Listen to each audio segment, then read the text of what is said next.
segunda sesión, inversión I+D+I, la ciencia como motor de la economía. Vamos a tener oportunidad de ver cómo está ese motor, si la gasolina del presupuesto, como decíamos antes, es la adecuada, funciona, si es del 95, de 96 o si es diésel lo que le estamos poniendo, tanto en España como en Europa. Haremos como en la mesa precedente, pedimos intervenciones lo más ajustadas posibles, a 10, 15 minutos, esta vez somos uno más en la mesa, por lo tanto vamos a ceñirnos porque a las 2 tenemos que terminar y no solo hemos de haber tenido las intervenciones, sino el coloquio entre los miembros de la mesa y alguna pregunta también del público al final de la jornada. Por lo tanto, haré como antes presentaciones muy breves de los ponentes porque ustedes también tienen los currículum de todos ellos y estoy seguro además, tecleando el nombre de cualquiera de ellos en Google, seguro que les aparecen centenares de páginas con muchísima más información de la que podamos dar. Por lo tanto, vamos a empezar y vamos a empezar con, a mi derecha, Carlos Martínez Alonso, que es investigador del Centro Nacional de Biotecnología del CSIC y es exsecretario de Estado de Investigación y fue también presidente del CSIC. Carlos, adelante. Muy bien, muchísimas gracias. Me gustaría, por supuesto, agradecer, como los predecesores de la anterior mesa redonda, a la Fundación Carlos Amberes por haber creado esta plataforma de discusión.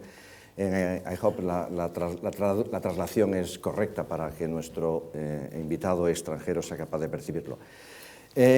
Yo siento no tener slides o overhead projector, pero espero que aquí no exista el fundamentalismo que existía en la Universidad de Salamanca, donde era necesario hablar latín para poder entrar. Espero que también sin overhead, sin PowerPoint se pueda hablar y yo me circunscribiré a los 10-12 minutos que nuestro moderador nos ha hecho. Y empezaré desde una perspectiva, yo diría, casi obvia, pero como decía André Gide, algunas veces hay que repetir el mismo mensaje porque el mundo está lleno de sordos. Y desde esa perspectiva recogería una visión histórica de lo que ha significado la investigación, la generación del conocimiento, que diría ha sido la fuerza más importante para liberar a la humanidad de los miedos de la naturaleza. Esto nos ha hecho entender las leyes que gobiernan el universo en el cual estamos y, por tanto, ser capaces no solo de predecir, sino cada vez más incluso participar en la evolución del mundo hacia el cual queremos seguir. Bastaría decir, por ejemplo, que desde todo el conocimiento que tenemos en este momento se ha generado gracias a esa aceleración en la generación del conocimiento en los últimos 50, 100 años. De hecho, si uno hace una representación logarítmica del tiempo frente al nivel del conocimiento, todo encaja prácticamente, como decía, los últimos 50 años, lo que conocemos hoy día. Y si uno sobre esa gráfica superpone también el tiempo y la complejidad, las dos gráficas son exactamente coincidentes, con lo cual hay dos mensajes que me gustaría transmitir. Primero, el crecimiento la capacidad de generar conocimiento es exponencial en estos momentos. Y segundo, esa capacidad está asociada a un extraordinario nivel de complejidad. Y la única forma, créanme, la única forma que la especie humana tiene para entender la complejidad y para desarrollar nuevo conocimiento es la educación y la investigación, que por cierto no se compadecen bien con la situación actual que estamos viviendo, donde no constituyen los pilares fundamentales de la apuesta por futuro. Y eso genera al menos incertidumbre en algunos miembros de la comunidad científica. Segundo, este conocimiento no solo ha servido para que hayamos identificado esas leyes, hayamos hecho un mundo mejor, sino que ha sido fundamental para promover el desarrollo económico. Ya hay multitud de datos, de los cuales evidentemente no voy a entrar en ellos, pero mencionar por lo menos algunos de ellos, ¿no? Cada euro que se invierte en I+D+I genera en retornos entre 5 y 10, según los datos de la Comisión. El crecimiento, por lo menos en Estados Unidos, ¿no? En los años 50, 80, en un porcentaje muy relevante, según el premio Nobel Robert Solow, se debe a la apuesta por la generación del conocimiento, a la apuesta por I+D+I. El 1% en el stock del conocimiento aumenta entre 0,5 y 0,7% el PIB. Y un dato muy interesante, desde el mundo global en el cual estamos viviendo, es que en Estados Unidos una buena parte de su crecimiento económico se debe al conocimiento generado en el entorno de los países más ricos, de los G5. Y por tanto añade otro punto sobre el cual quería incidir.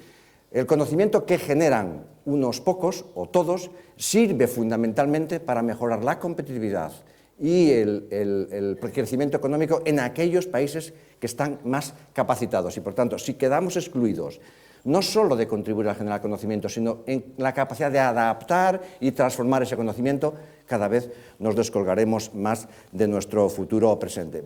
Un dato que resulta sorprendente en ese crecimiento, en el conocimiento que estamos viviendo, la información que existe desde el Homo sapiens hasta el año 2003 es más o menos un billón de gigabytes, que eso es lo que se genera ahora cada 2 días más o menos.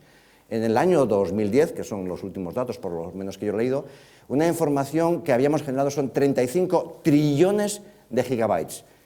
Otro nuevo apartado que me gustaría añadir es, si no somos capaces de asimilar esa información y transformarla en conocimiento, y ahí me parece que reside uno de los retos más importantes de nuestra sociedad, de nuevo quedaremos descolgados entre aquellos países que son o pretenden ser dueños de su futuro. ¿Cómo este conocimiento se transforma cómo este conocimiento se transforma en crecimiento, en desarrollo económico? Pues hay dos estrategias claras, ¿no? Una es los sistemas públicos, de los cuales en España tenemos nuestro gobierno, nuestra Administración General del Estado y las comunidades autónomas y Europa, en la cual estamos inmersos, y aquí es verdad que estamos centrando el debate en Europa, y por otra parte el sector privado, que debe ser un papel importante, y en la anterior mesa redonda se han puesto de manifiesto algunas diferencias, no solo de Europa respecto a los países más competitivos, Japón, China, que no se mencionaba, pero que no hay que olvidarla, y Estados Unidos, y segundo, las diferencias que existen absolutamente entre los distintos países. Y por último, y no debemos olvidarlo, aparte de los sistemas públicos, la iniciativa privada, la sociedad. La sociedad es tan responsable como el resto de los dos anteriores instituciones mencionadas para contribuir a ese desarrollo del conocimiento y su transformación en riqueza. Y de nuevo, en España, por ejemplo, lo que son el mecenazgo no es un aspecto que contribuya de manera significante a la contribución de generación del conocimiento, cuando sobre todo se compara con dos países de nuestro entorno, con los cuales a mí me gustaría citar, ¿no? Uno Estados Unidos, otro UK o Gran Bretaña. Dos fundaciones, Wellcome Trust en Estados Unidos y Wellcome Trust en UK, en Howard Hughes en Estados Unidos, al menos a la financiación de la biomedicina, contribuyen de una manera tan grande y más selectiva que los fondos públicos. De nuevo, ahí, en nuestro país, tenemos otro déficit, otra deuda que sin duda alguna tendríamos que adaptar a esos nuevos tiempos que se avecinan. Autores, ¿no? Por lo tanto, ¿cómo se ejecuta esto? ¿Quiénes son los autores? Fundamentalmente los recursos humanos. Sin investigadores no hay generación de conocimiento, no hay investigación. Y de nuevo ahí tenemos serios problemas en España. Por citar algunos de los casos que seguramente saldrá en la presentación de otros miembros de la mesa y seguramente en el debate, un sistema de incorporación de los jóvenes que es absolutamente fundamental por dos razones. Primero, porque son los que van a resolver y a generar nuestro futuro. Y segundo, porque en el caso de España el sistema de I+D+I está extraordinariamente envejecido. Ha habido una generación que está a punto de jubilarse, algunos de los que están aquí incluso ya se han jubilado y que contribuyeron en su medida a crear un sistema de I+D+I que gracias a él España ha sobrevivido, y necesitamos más que nunca el incorporar nuevos jóvenes, incorporar talento. No se trata de evitar o no la fuga de cerebros, que yo creo que es un debate que no tiene sentido, lo que sí se trata es de atraer talento a este país. Y para atraer talento se requieren dos condiciones que son fundamentales para ese desarrollo científico y esa competitividad. Una, tener unas infraestructuras que permitan a ese talento desarrollar tecnología y desarrollar conocimiento que sea rompedor, que abra las nuevas fronteras del conocimiento. Es decir, ahí que muchas de las cosas que en este momento manejamos, el láser o incluso la telefonía móvil, ni estaba ni se la esperaba, pero que es fruto de ese conocimiento que algún emprendedor es capaz de transformar en innovación y generar riqueza. Y por tanto, si no tenemos esas infraestructuras, difícilmente seremos capaces de atraer el talento que no solo España, sino que Europa necesita.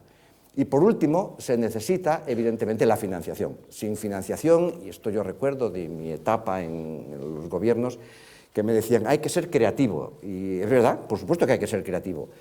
Pero por mucha creatividad que se tenga, si no se tiene financiación, dudo que hoy día se pueda ser absolutamente competitivo. Y es verdad que tenemos los recursos que nuestro país aporta y tenemos que acceder a los recursos también que provienen de la Comisión. Y hemos oído esta mañana los fondos que se prevén, que podrían estar útiles para el Horizonte 2020. Es verdad que España, la comunidad científica, ha hecho una mejora extraordinaria, y luego desde los tiempos de la democracia, desde la muerte del dictador, sin ninguna duda.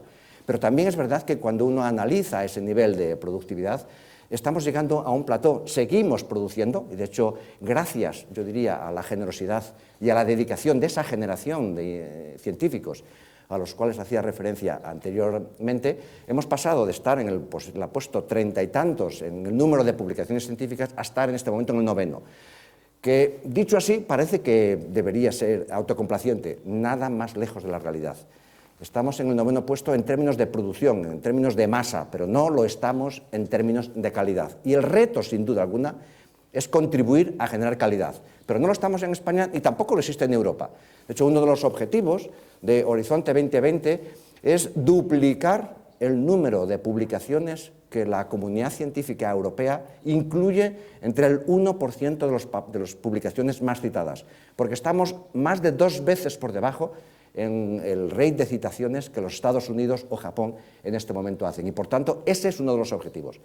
Otro de los objetivos, sin duda alguna, es contribuir uno de los grandes déficits que tenemos en España en la financiación de la investigación, porque no solo puede financiarse a través de la iniciativa pública, no solo a través de la sociedad, a través del mecenazgo, sino que la iniciativa privada ha de contribuir de una manera importante. Y en España somos extraordinariamente deficientes. De hecho, en las últimas cifras, y la Secretaría de Estado me podrá corregir, yo creo que el nivel de financiación de la iniciativa privada es alrededor del 40%, 40,6% creo exactamente en España, muy lejos del 80% que es en Estados Unidos, o del 70 y tantos por ciento que existen en algunos países del norte y en África del Centro. De hecho, ese sigue siendo también uno de los objetivos que se fijan en el Horizonte 2020, conseguir que la financiación media del sector productivo de la iniciativa privada en Europa pase del 49, que es la media de la Europa de los 27, al menos al 65, que es el nivel que China en este momento financia la iniciativa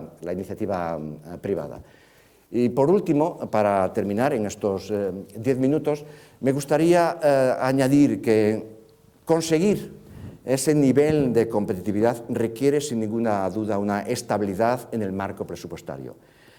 Primero, y segundo, una política científica adecuada. Y en esto me gustaría traer a colación aquellas palabras de nuestro sabio, de nuestro Real Premio Nobel español, don Santiago Ramón y Cajal, que ya en el año 1906, uno de los primeros en Europa y ciertamente el primer español, habló de la necesidad de los estados para implicarse en la generación del conocimiento a través del fomento de la investigación. Parece mentira que desde entonces todavía no casi hayamos aprendido esa lección y sobre todo insistía, y esa financiación y ese reconocimiento ha de ser mantenido de una manera estable, porque en España estamos muy acostumbrados a las arrancadas de caballo y a las paradas de burro. Esperemos que en el futuro eso sea parte de la historia y nuestro futuro sea más clarividente en cuanto a la continuidad de un marco que no tiene por qué crecer al ritmo del 25% anual, pero sí con un crecimiento sostenido como están haciendo el resto de los países con los cuales estamos conviviendo y con los cuales, además de cooperar, porque esa es la base de la ciencia, también tenemos que competir. Pues muchas gracias, Carlos Martín, sin duda hablaremos de esto después. A continuación, Enrique Guerrero es eurodiputado, es secretario general del Grupo Socialista en el Parlamento Europeo. Durante mucho tiempo desempeñó diversos cargos en el Ministerio de Educación, en el que llegó a ser secretario de Estado, secretario general del Ministerio de Educación y Ciencia en otra vida. Adelante, Enrique. En realidad, en fin, tras esta aportación sobre la arrancada de caballo y la parada de burro, espero que mi intervención no sea la parada de burro de la arrancada de caballo con que nos ha metido aquí a toda velocidad Carlos, ¿no? A quien por otra parte le veo un futuro peligroso, puesto que espero que no haya aquí ningún representante de la Academia de la Historia al referirse a la muerte del dictador, ¿no? Porque eso está completamente en contraposición con la reseña biográfica que tanto éxito ha dado al mundo histórico español, ¿no?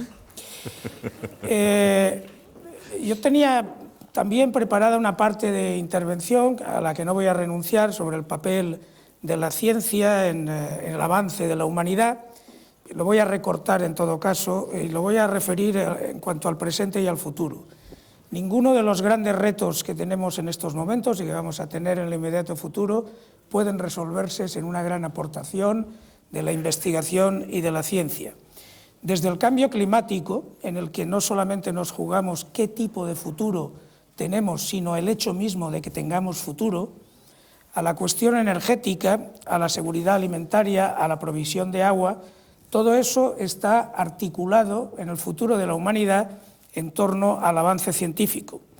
También los asuntos de carácter social, la prolongación de la vida, la respuesta a los problemas del envejecimiento, la provisión de políticas sociales cada vez más caras en función justamente de este envejecimiento, todo eso debe resolverse en el marco de avances continuados de la investigación y de la ciencia, pero también la seguridad. Hay poca gente que 60 años después de la puesta en marcha del proyecto europeo recuerda que la lucha por la energía está en el origen de casi todas las grandes confrontaciones, o por el agua, las grandes confrontaciones de la humanidad. De hecho, el primer boceto de la Unión Europea es la Comunidad Económica del Carbón y del Acero, que es la forma de poner en común las provisiones energéticas de Francia y Alemania para evitar la confrontación que ha habido históricamente desde finales o desde el último tercio del siglo XIX. Por tanto, lo que nos jugamos en términos de aportación de la ciencia al futuro de la humanidad es no solamente un futuro mejor, sino el hecho mismo de que en determinados aspectos haya futuro, haya seguridad y haya estabilidad en ese futuro. Eso es todavía más importante para Europa, porque Europa no tiene una gran población, somos el 7% aproximadamente hoy de la población mundial, lo seremos menos cada vez en el futuro. Nuestra economía sigue participando de una manera importante en la economía mundial, entre un 20 y un 25% del Producto Mundial Bruto. Seremos cada vez menos también en ese aspecto, pero al mismo tiempo queremos, y es un objetivo político fundamental, seguir siendo una unión económicamente competitiva, estructuralmente cooperativa y socialmente solidaria. Y para ser esas tres cosas, competitividad, cooperación, solidaridad, que es la manera en que le gusta definir el proyecto europeo a Jacques Delors, para ser todo eso necesitamos efectivamente poder competir en un mercado en el que nuestras capacidades solo serán potentes si las vinculamos a nuestro avance científico, a nuestra innovación, a la imaginación o creatividad a la que se refería Carlos, naturalmente poniendo los medios para que esa inventiva que se puede atribuir, en fin, a la acumulación de conocimiento y civilización europea siga pudiendo competir en el mundo en términos igualmente económicos. ¿En qué momento estamos? Bueno, estamos en un momento en el que esto que necesitamos hacer, en cierta medida o en cierta manera, está en riesgo. Es decir, la crisis económica que vive fundamentalmente la Unión Europea se prolonga ya durante varios años. En esta crisis se ha llevado por delante algunos de los avances históricamente consolidados por la Unión Europea, ha dañado nuestra competitividad en el mundo, no hace falta que yo me extienda sobre eso, ha reducido de hecho el esfuerzo en I+D+I, lo ha reducido en el ámbito de los estados, no hace falta tampoco que me refiera a España, yo sé que tú eres la primera persona que sufre en carne propia esta cuestión. Tengo que señalar que entre mis cargos anteriores está haber sido director adjunto del gabinete de Zapatero en la primera legislatura, que fue una legislatura espléndida desde el punto de vista de incremento de recursos de I+D+I.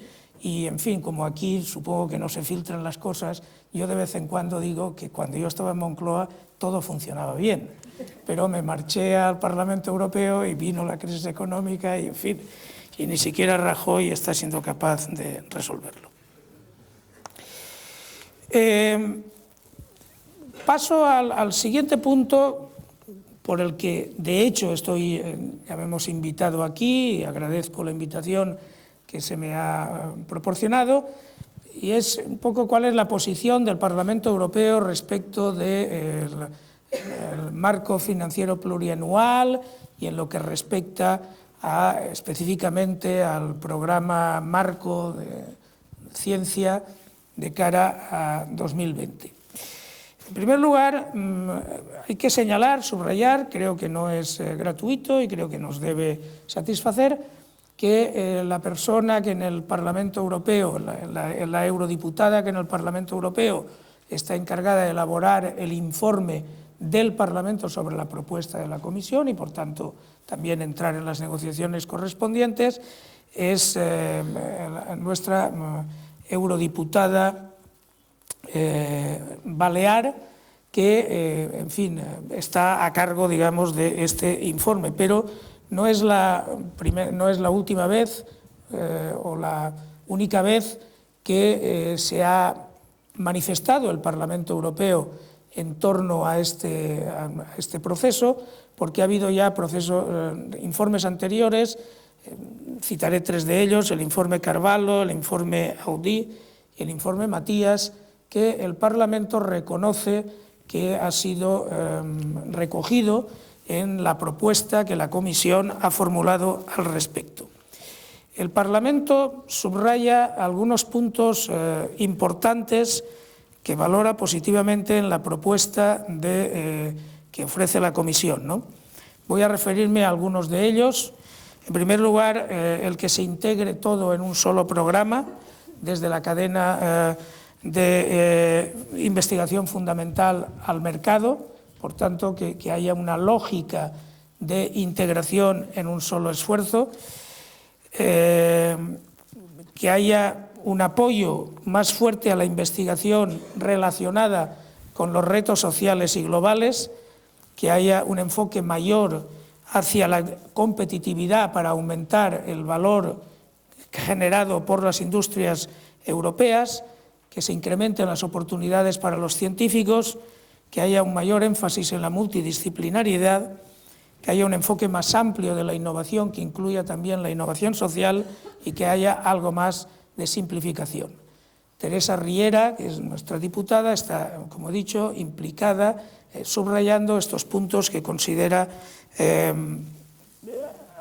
positivos de la propuesta de la Comisión. A su vez, el Parlamento plantea que se siga debatiendo o que se ofrezcan propuestas con una mayor amplitud en distintos ámbitos. En primer lugar, un presupuesto más ambicioso. Es decir, el Parlamento va a solicitar que en vez de 80 billones, que son 80.000 millones de euros, se alcance la cifra de 100.000 millones. Hay un debate, yo no tengo ahora tiempo para entrar sobre esto y probablemente sé más de lo que no tengo tiempo que de lo que estoy hablando, sobre el presupuesto de la Unión. Es decir, el presupuesto de la Unión es un presupuesto raquítico que, el presupuesto, no me refiero ahora al marco financiero plurianual, es un presupuesto raquítico que apenas supone el 1% del Producto Interior Bruto de la Unión Europea. Hay varios Estados miembros que incluso son partidarios de reducir ese presupuesto. El Parlamento, por el contrario, es favorable a que haya un presupuesto más ambicioso, bajo la premisa de que si el presupuesto es débil, las prioridades son débiles también, y por tanto no hay prioridades fuertes dentro de la Unión. Pero dentro del presupuesto, además, este mundo científico conoce perfectamente la cuestión, y también en el debate sobre las perspectivas financieras 2014-2020, hay dos comportamientos que son profundamente negativos a priori para el campo de la ciencia, la investigación y la innovación. El primero de ellos es el enfoque sobre políticas que satisfacen mucho a todos los estados porque les dan dinero sin entrar a discutir muy bien en qué términos, básicamente la política agraria común y alguna otra de esa dimensión. En segundo lugar, el hecho de que dentro de esa dinámica los estados realmente miembros discuten mucho más sobre la cantidad que sobre la atribución de los recursos a políticas concretas más allá de la política agraria común. Con lo cual, cuando empieza un proceso de negociación y si hay acuerdo entre los estados miembros, hay poco que repartir en el resto de las cuestiones cuando nosotros, en fin, espero que aquí no haya muchos representantes del otro mundo, pero nos jugamos mucho más en el futuro de Europa en políticas hoy infradotadas que en políticas hoy conservadoras, simplemente de mantenedoras del statu quo en campos determinados, ¿no? Y hay un debate también importante sobre cómo se financia esto. Hasta ahora esto se financia por la aportación de los estados, lo cual favorece el acuerdo entre los estados, puesto que son ellos los que aportan finalmente con su cuota correspondiente los recursos. El Parlamento es favorable a que se avance en lo que se llama recursos propios, es decir, que la Unión Europea tenga sus propios recursos de financiación a través de algún tipo de atribución mayor del IVA, a través de la puesta en marcha de la tasa sobre las transacciones financieras internacionales, a través de distintos mecanismos que dotarían de recursos propios a la Unión y que evitarían esa discusión interna, bueno, no la evitarían, pero digamos que reducirían esa discusión interna entre los Estados. Por tanto, el Parlamento pide más presupuesto, pide un presupuesto más equilibrado. De hecho, literalmente viene a decir el informe, que ahora de momento es un informe provisional, que el corazón del horizonte 2020 debe seguir siendo transnacional, con proyectos de I+D colaborativos y precompetitivos de tamaño medio, y buscando que los resultados de esos proyectos tengan un impacto real en el conjunto de la Unión, es decir, tratando de evitar algo que en estos momentos es un riesgo real, que es que ante la carencia de recursos los grandes siguen pudiendo apostar, los menos grandes se van separando, la polarización interna de la Unión se incrementa y al final va a resultar de nuevo que hay investigaciones de dimensión nacional, aunque sea con fondos europeos, y menos relevancia de la investigación transnacional, de la investigación que trate de avanzar en el aspecto propio de la Unión. El informe también alerta sobre la búsqueda del rendimiento inmediato y la necesaria atención a la investigación fundamental. Esto es un debate clásico que no hace falta que yo me extienda mucho, pero en fin, por un pequeño detalle de pedantería que también hay que tener siempre, ¿no?, en este tipo de reuniones, pues yo recuerdo haber leído el libro de François Jacob, Estatua Interior, libro que recomiendo a todo el mundo, donde venía a decir más o menos que cuando en una investigación uno se encuentra con lo que buscaba, realmente es una investigación rutinaria que tiene poca importancia. Las investigaciones realmente relevantes son aquellas cuando uno se encuentra con algo que no buscaba o cuando desmiente por completo aquello que buscaba, ¿no?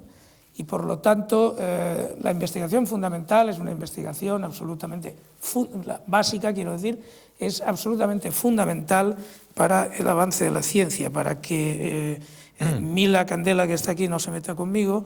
Mi cercanía a Jacob se debe a que mi mujer es catedrático de genética y por lo tanto, pues en fin, desde aquella aportación de Jacob y Monod sobre el azar y la necesidad, pues he leído alguna vez alguna cosa al respecto.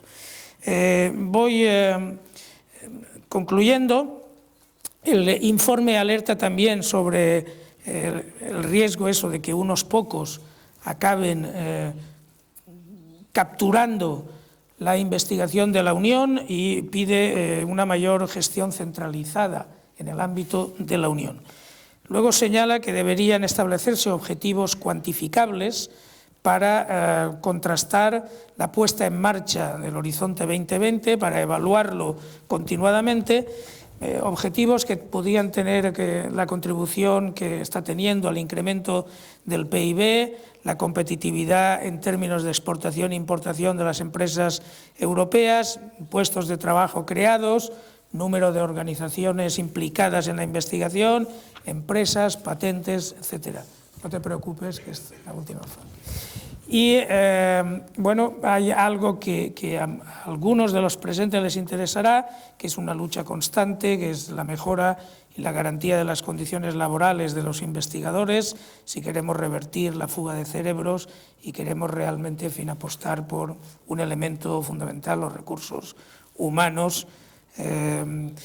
Y finalmente por el tema también señalado por Carlos de la mayor implicación del sector privado, de acuerdo con los datos que yo tengo aquí, en los últimos 5 años la participación del sector privado en la Unión Europea se ha incrementado en un 1,3%, en tanto que la pública lo ha hecho en un 4%. Teniendo en cuenta que la pública está en un proceso de crisis y recortes, todavía se subraya más esa asimetría entre la participación pública y privada. En general, en el programa Marco 7, en el programa Marco anterior, perdón, la participación privada ha sido decreciente cuando, en fin, la implicación de la sociedad es tremendamente importante. Y voy a acabar con una referencia que oí hace un tiempo y que no sé si es muy común en el ámbito científico. Si no lo fuera, pues es algo que se puede utilizar. El monto total de la investigación de I+D en España es más o menos equivalente a los presupuestos de la Liga de Fútbol Española, de los equipos de fútbol de primera división. Ese es un dato que yo creo que define preocupantemente al país, ¿no? Es decir, cuando la suma del presupuesto del Madrid más el Barcelona más el Valencia, más que son los grandes y más cosas pequeñitas, equivale al conjunto de I+D+I en un país, cuarta economía de la Unión Europea, etcétera, etcétera, es un tema como para reflexionar sobre ello. Nada más, gracias. Pues quizás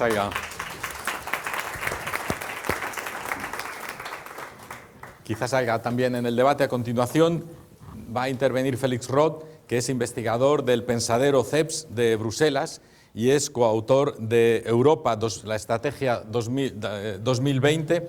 ¿Puede mantenerse la competitividad de Europa en el mundo?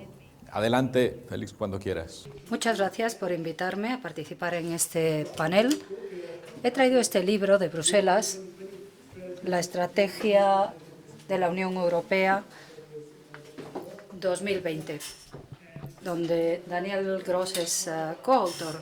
Hoy me gustaría hablar del capítulo de innovación de este libro y presentaré datos empíricos sobre I+D y sobre capital intangible.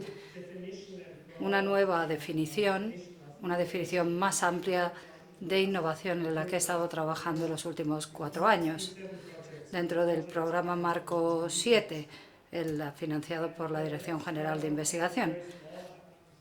Sé que el tamaño de la letra es muy pequeño, pero bueno, vemos algunas proyecciones.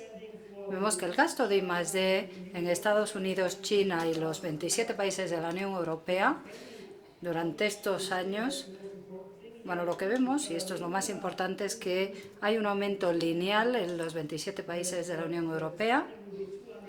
El gasto, 264.000 millones para los 27 países de la Unión, en dólares constantes del año 2000 y en términos de paridad de poder adquisitivo. Pero vemos que en el caso de China la situación es muy diferente, porque no solamente van a invertir de manera lineal, sino exponencial. El crecimiento de la inversión va a ser exponencial. Si vemos el cambio del año 2004, bueno, como podemos ver, van a invertir tanto como Estados Unidos y más que los 20 países de los 27 países de la Unión Europea. La estrategia de la Unión Europea 2020, con esta nueva dimensión de investigación, lo que dice es que un 3% del PIB debe invertirse en innovación, investigación y desarrollo. Lo que han hecho ha sido tomar los datos de la estrategia de Lisboa. Vemos aquí los datos. Empezaron con una I+D que incluye los 3 sectores, el sector empresarial, gubernamental y el de educación superior, que la idea era invertir un 3% a lo largo de estos 10 años, desde 2000 a 2010, un 3% del PIB en I+D. Y vemos que se ha producido un aumento, pero un aumento muy pequeño, de 1,60 y pico a 2,01. Y se incumplió el criterio del 3%, está claro. Pero una vez que proyectamos estos datos, bueno, todavía no tenemos las proyecciones, pero una vez que hagamos esta proyección vemos que este aumento es muy pequeño y vemos que en este caso el aumento que se quiere hacer es del 2 al 3%. Pero si las cosas se quedan como están, no llegaremos al 3%, no se alcanzará el objetivo de innovación en el año 2020 si no se sigue invirtiendo más en I+D. Ahora voy a hablar de capital intangible. ¿Y qué es el capital intangible? Un grupo de investigadores de Estados Unidos en los años 2005 y 2009 publicaron una serie de artículos muy interesantes en los que empezaron a conceptualizar un tipo más amplio de innovación, un tipo más amplio de definición de innovación. Y esta definición no incluye únicamente la I+D científica, que por supuesto es muy importante para la parte de la producción, empresas fabricantes de coches, químicas, etcétera. Ellos querían una definición de innovación que incluyera también al sector servicios. Y ahora tienen algunos indicadores. Han analizado 3 cosas: software, innovación, que incluye la I+D científica y no científica, y dentro de la científica tenemos el presupuesto de I+D de la Europa del 2020, y luego también incluyeron otra serie de cosas. Veamos lo que pone la diapositiva. Aquí vemos lo que dice la Estrategia 2020 de la Unión Europea. Aquí incluimos diseño arquitectónico, que no es científico. Luego tenemos otras cosas. Bueno, si comparamos las competencias económicas, que son, por ejemplo, formación del personal, o sea, cuánto invierte la empresa en formar a su personal, luego el capital organizativo, o sea, cuánto gastan en reestructurar la organización, y finalmente marcas, cuánto gastan en marketing y en publicidad. Bueno, pues podemos ver que esta es la I+D. Vemos que el país líder aquí es Suecia, en general los países nórdicos.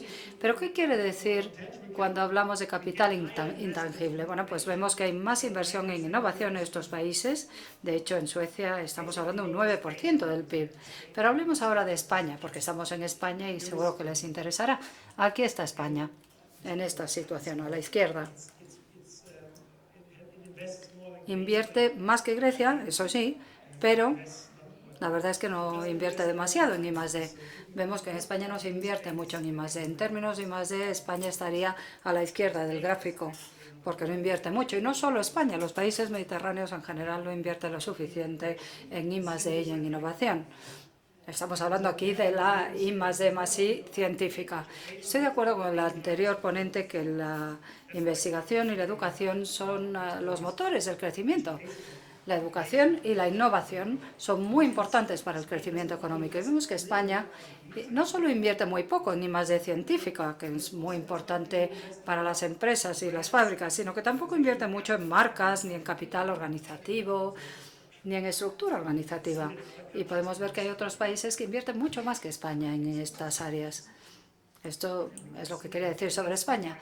Y aquí vemos I+D científico, vemos aquí la formación del personal y vemos que hay una relación en aquellos países en los que las empresas invierten mucho en I+D, también invierten mucho en formación del personal. Y España está más o menos por aquí. Vemos que ni invierte mucho en I+D ni tampoco invierte demasiado en formación. Mientras que los países nórdicos, Finlandia, incluso Alemania, invierten mucho en I+D. y también invierten más en formación que países como España. La estructura organizativa, bueno, ahí no está tan claro, no vemos que haya una relación real, ¿no? Digamos que es una variable más independiente, lo cual podría querer decir que países como el Reino Unido, donde invierte mucho en estructura organizativa, bueno, pues eso significa que se especializan en sectores de servicios. Y los países que innovan más en el sector servicios son países donde la reestructuración organizativa es más importante que la I+D científica. Esto explicaría por qué el Reino Unido no invierte mucho en I+D científico, pero sí que invierte mucho en estructura organizativa, igual que Bélgica y Holanda, por ejemplo. Y España, una vez más, invierte muy poco en todos estos campos. Y hay que saber que España es la cuarta economía. Está Alemania, Francia, Italia, luego España y luego el Reino Unido.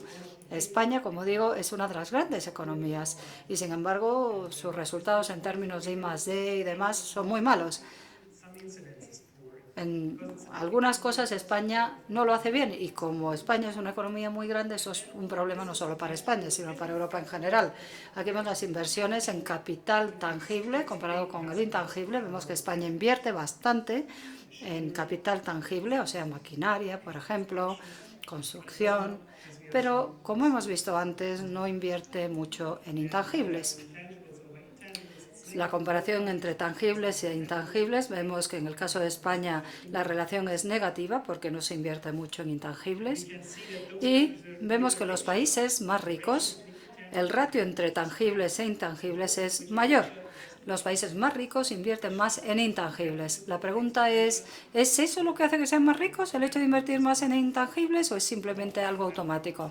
Bueno, yo en mi investigación personal sobre inversión en intangibles, una cosa que yo he visto en mi investigación es que esto es muy importante para el crecimiento económico. Así que podemos llegar a la conclusión de que España debería invertir más en I+D científico y también en capital intangible. Aquí vemos una comparación. Aquí no hemos buscado causa-efecto, pero enseguida podemos ver que hay una asociación entre la efectividad de un gobierno y la inversión en I+D. Y la efectividad o eficiencia de un gobierno y la inversión en capital intangible. O sea que parece, al menos teóricamente hablando, y es importante decir que esto es teórico, que hace falta un gobierno eficiente, eficaz, estructuras eficaces y eficientes que logren atraer inversiones empresariales en I+D, pero no solo en I+D, sino también en capital intangible. Con esto terminaré mi presentación. He hablado de que la innovación es importante, pero la educación también. La cantidad de educación ha mejorado bastante, de forma drástica, diríamos, en España. La verdad es que se ha educado mucha gente en los últimos años, hay muchos académicos, pero vemos ahora la calidad de la educación y vemos la calidad de las universidades. He tomado la molestia de ver este ranking de las mejores universidades. Según el ranking, estas son las 200 primeras universidades del mundo.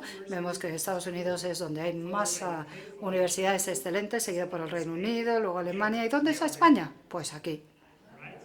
¿Veis? Italia no está aquí tampoco, ¿eh? No está en el ranking. España tiene algunas universidades en este ranking. Pero ahora hagamos una comparación. Si este es el total, ¿cuántos titulados universitarios hay en cada país? Y luego tendremos que ver, compararlo con el número de habitantes. Vemos que Estados Unidos es más grande que España y tiene más universidades. Pero una vez que hemos hecho esto, vemos que el Reino Unido es el líder, luego viene Estados Unidos. Si quieres una educación excelente para tus hijos, ya sabes dónde tienes que mandarles, a una universidad del Reino Unido o de Estados Unidos. Luego Alemania, Francia, Corea del Sur, Japón, España, China. Bueno, buena noticia para los que piensan que China va a avanzar muy rápidamente. Parece que no tienen tantos titulados universitarios ni universidades tan buenas. Y España tampoco sale muy bien parada. Pero bueno, con esto termino mi presentación. Muchas gracias, Félix.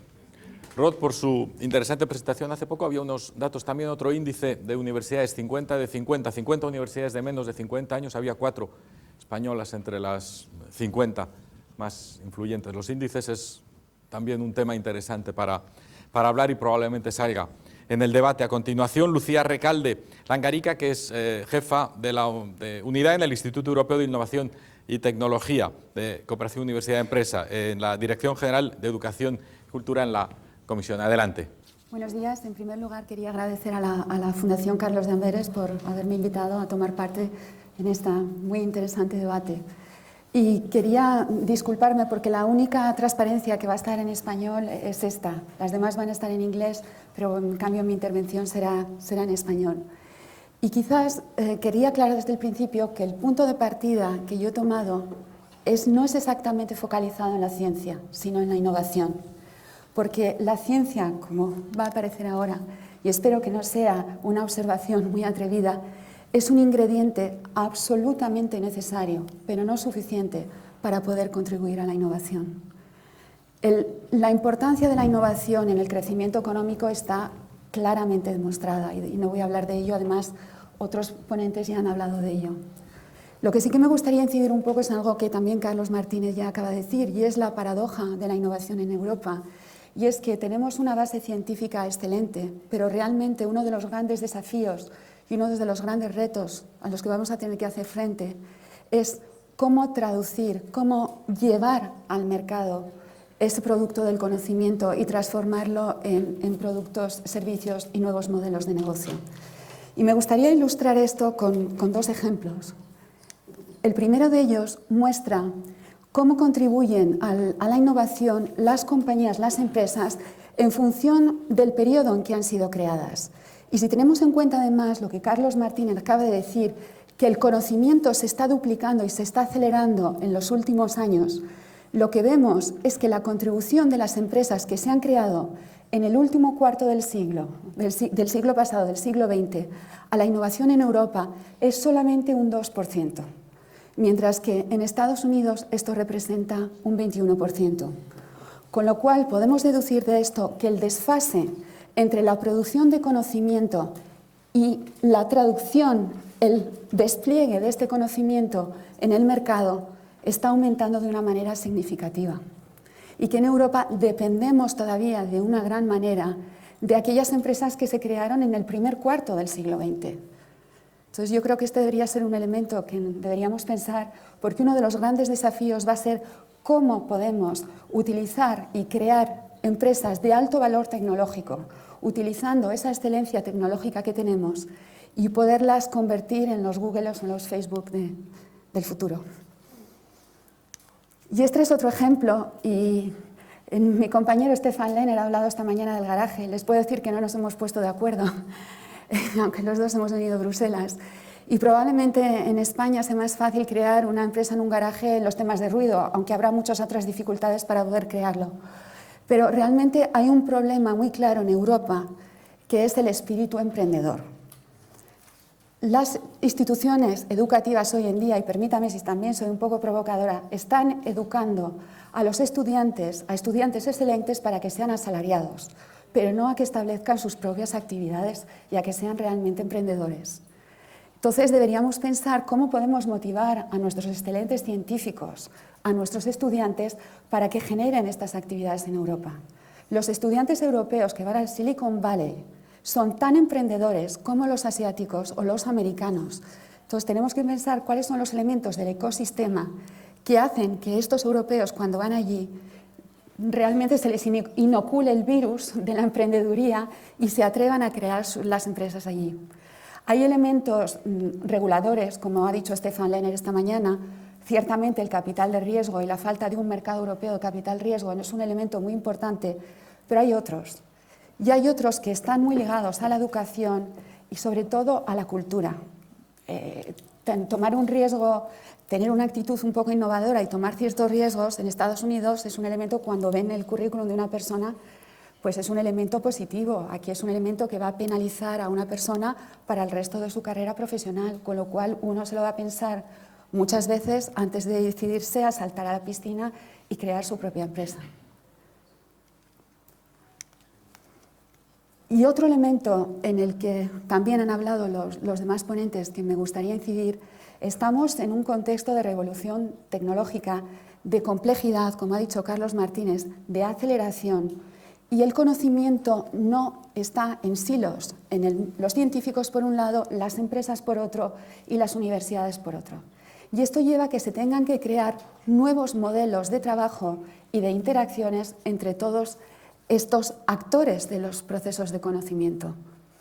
Es lo que nosotros llamamos el triángulo del conocimiento, que su objetivo es integrar de una manera mucho más eficaz las universidades, los centros de tecnología, las empresas, incluyendo, por supuesto, las pymes. Y esto, que es una realidad en países nórdicos, en países como Suecia o en países como Dinamarca, dista mucho de ser una realidad en otra serie de países europeos. Y especialmente en el contexto duro y económicamente en el que nos encontramos ahora, este trabajo conjunto y este alineamiento debe llevar a la creación de nuevos modelos de gobernanza e innovación, pero sobre todo a un alineamiento y a un efecto palanca mucho más importante de una financiación que va a ser escasa en los próximos años, para poder realmente tener un efecto multiplicador. Y ahora me gustaría hablar de una iniciativa relativamente reciente que ha lanzado la Unión Europea, reciente porque se creó en el año 2008 y todavía se encuentra en la fase inicial de crecimiento, el EIT, que quiero ya dejar claro desde el primer momento que no se trata de crear el MIT europeo, para evitar cualquier tipo de dudas al respecto. ¿Cuál es el objetivo de esta iniciativa? Pues es precisamente reforzar la capacidad de innovación de la Unión y de sus Estados miembros para contribuir al desarrollo económico y la competitividad. ¿Cómo se va a hacer? Creo que esta es la parte interesante. A través de la integración plena de los tres lados del triángulo del conocimiento. Y me gustaría subrayar esto, porque el EIT es la única iniciativa europea en el marco de Horizon 2020 que cubre el ciclo de innovación completo, desde la educación hasta el mercado.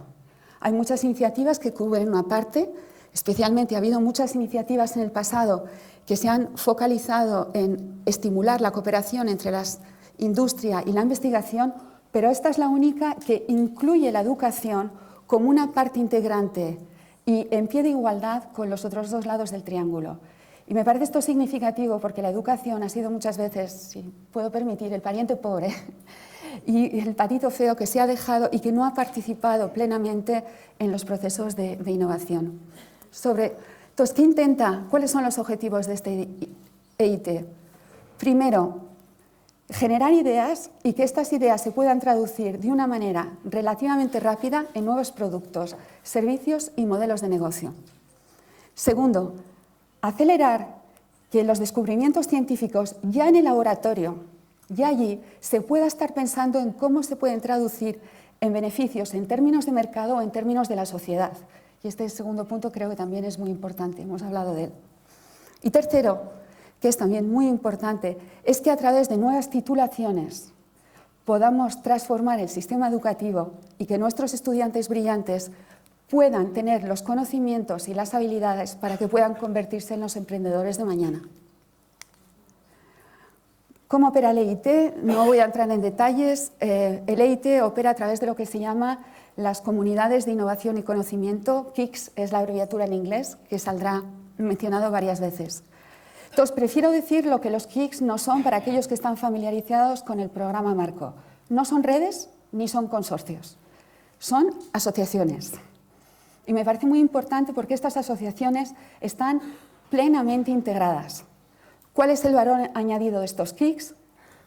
Primero, son entidades jurídicas de pleno derecho que las dirige un director ejecutivo, un CEO, con una base empresarial y sobre la base de un plan de negocios. Y esto es muy importante porque los centros de tecnología y las universidades se les impulsa a trabajar sobre una lógica de negocios en el KIC.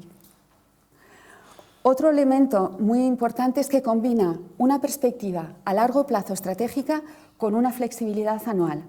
Las inversiones que son necesarias hacer muchas veces, cuando se trabaja en una lógica de proyecto de 3 años, ni las empresas ni los centros de investigación se animan a hacerlas. Los KIC se han establecido por un periodo entre 7 y 15 años. Esto es bastante único porque van más allá de los periodos presupuestarios de 7 años de la Unión Europea. Pero al mismo tiempo se les da una flexibilidad para poder adaptar sus planes de negocios en función de circunstancias que puedan pasar en un contexto económico muy dinámico. Y este modelo está atrayendo la participación privada. Lo que nosotros estamos viendo es que la participación privada está subiendo, cuando en el resto del programa marco está disminuyendo. Entonces, pensamos que también puede ser un instrumento interesante justamente para poder crear estos puentes entre financiación privada y financiación pública. Y, por último, otro elemento característico de estos KICs es que operan sobre una base virtual, pero también con un componente territorial muy fuerte a través de lo que se llama en inglés los Colocation Centers, unos centros de ubicación. Me parece que se traduce así al castellano. Simplemente, rápidamente, hoy en día hay 3 comunidades que se han creado en desafíos, en retos sociales muy importantes como el cambio climático, las nuevas tecnologías de la información y la energía sostenible. Y aquí mostrar un poco cuál es el mapa en Europa, cómo participan estos KICs, señalar que en el KIC Innoven Energía España está muy presente con un centro de colocation en Barcelona, en el que, por darles una idea, participa la Universidad Politécnica, ESADE, Iberdrola, CIEMAT, alrededor de las energías renovables. Y luego hay un centro que se llama regional del KIC Clima en la región de Valencia. Muy brevemente, Stefan Lehner esta mañana ha hablado del presupuesto comunitario. A mí lo que sí me gustaría señalar es que el incremento más importante de todo el presupuesto comunitario en un contexto que ha disminuido ha sido para el EIT, que se va a pasar de 300 millones de euros a 3.000. Entonces, creo que esto muestra muy claramente el compromiso de la Comisión con este proyecto y con esta nueva forma de hacer innovación. ¿Cuáles van a ser las prioridades de este instituto a futuro? Consolidar las 3 comunidades de las que ya les he hablado, crear un máximo de 6 más y luego una prioridad muy importante es que este conocimiento que se está generando en estos KICs no sea solamente para los socios que están participando en las actividades del KIC, que no sea, como dicen unos, el club de unos pocos de una élite, sino que este conocimiento se difunda a toda la Unión Europea, para que otras partes de Europa puedan aprender de modelos innovadores y los puedan replicar en su territorio. Simplemente para dar una idea, para aquellos que puedan estar interesados, cuáles van a ser los nuevos KICs que la Comisión ha propuesto que se creen a futuro. Pues la Comisión, obviamente esto está siendo discutido por el Parlamento y el Consejo, es un maratón, estamos en el kilómetro 5 y para terminar el maratón nos queda todavía mucho camino por delante. Pero para darles una idea, la Comisión ha propuesto que se creen nuevas comunidades en el tema de la salud y el envejecimiento activo, en el tema de la alimentación a futuro y en el tema de las materias primas, incluyendo la extracción, los nuevos reciclaje, etc. Y esas serían las movilidad urbana, fabricación de valor añadido y sociedades seguras serían para dentro de 5 años. No me quiero extender más aquí. Concluir mi presentación simplemente diciendo que este instituto no va a resolver los problemas de innovación en Europa, ni muchísimo menos. Es una iniciativa más en el marco de Horizon 2020. Lo que sí que quiere es poder dar una nueva respuesta y nuevos modelos de innovación, tanto de gobernanza como de financiación. Y terminaría invitando y apoyando a las empresas de los centros tecnológicos españoles y a las universidades a que participaran más activamente en este proyecto que tiene, pienso, un potencial importante cara al diseño de nuevos modelos de innovación. Muchas gracias.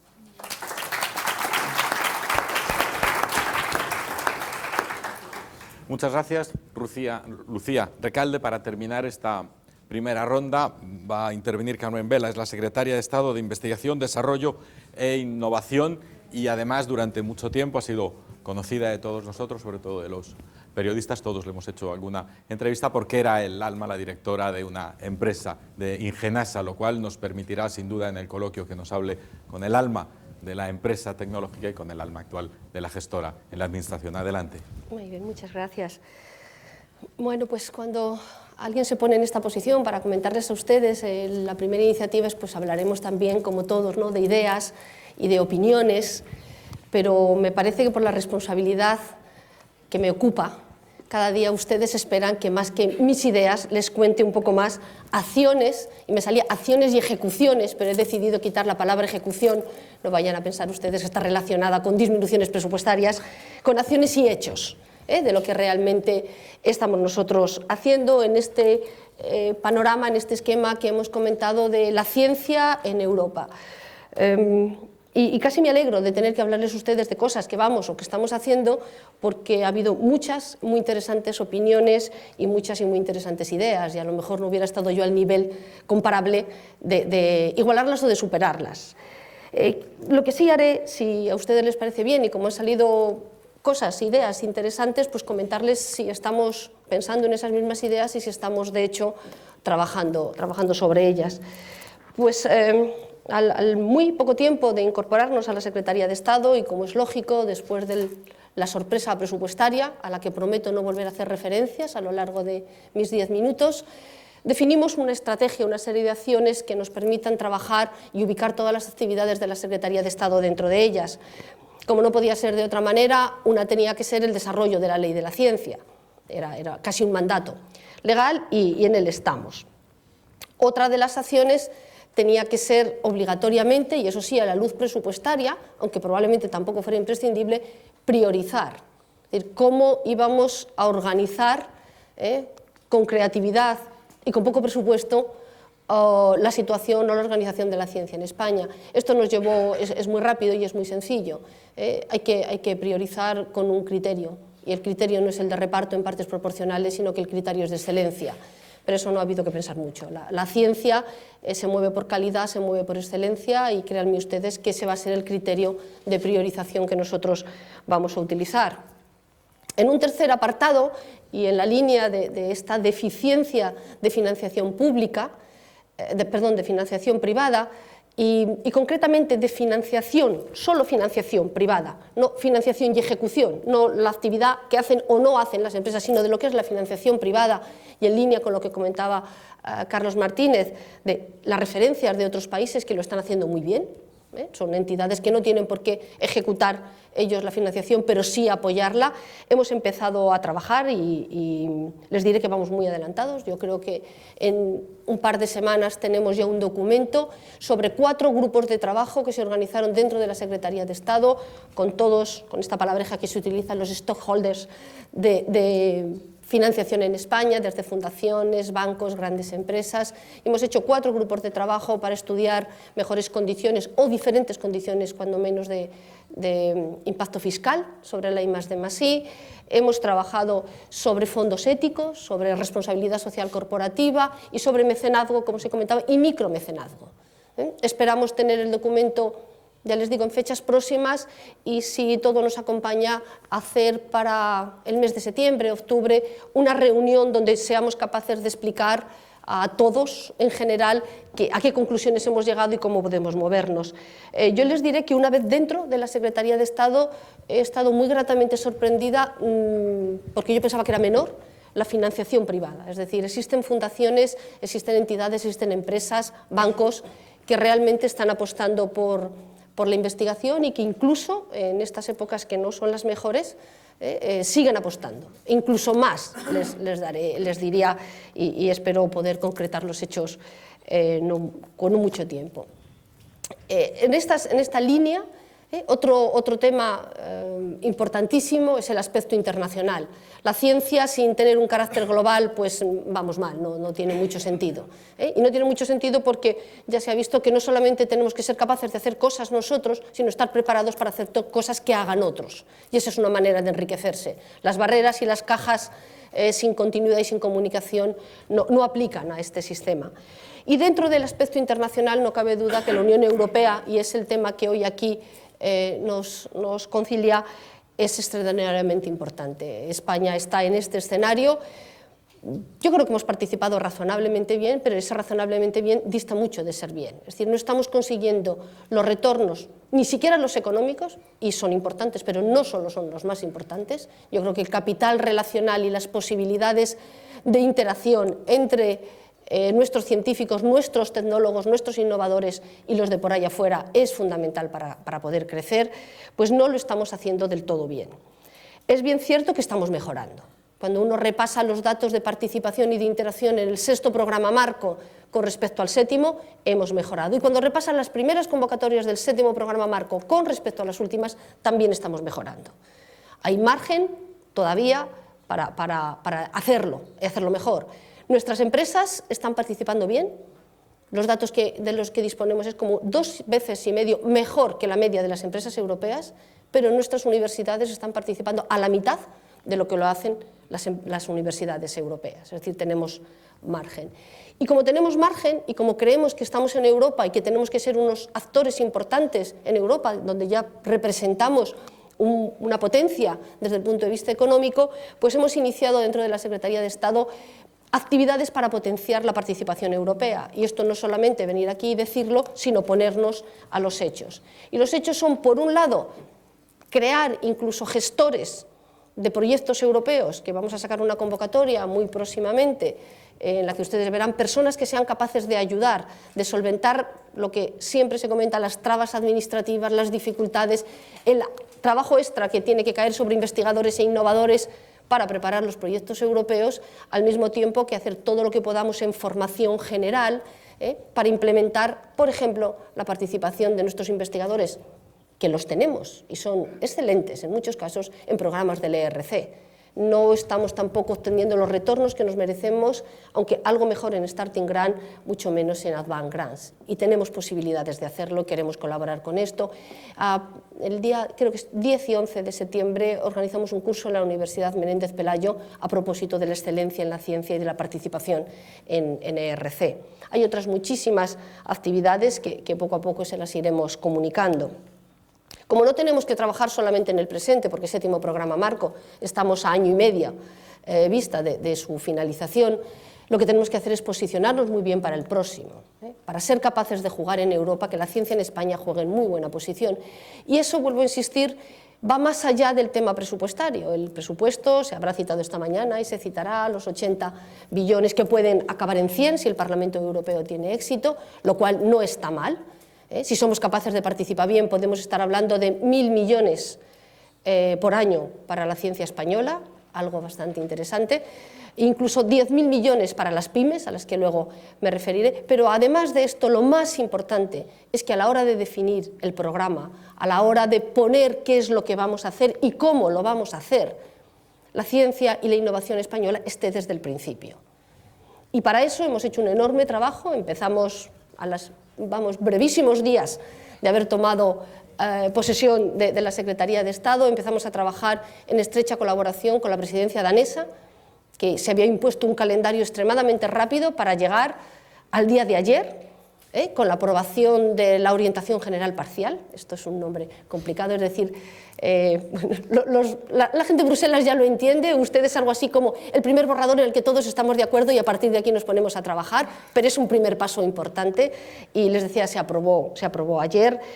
No puedo decir con unanimidad porque Malta votó en contra, pero vamos, con una gran presencia de todos los actores.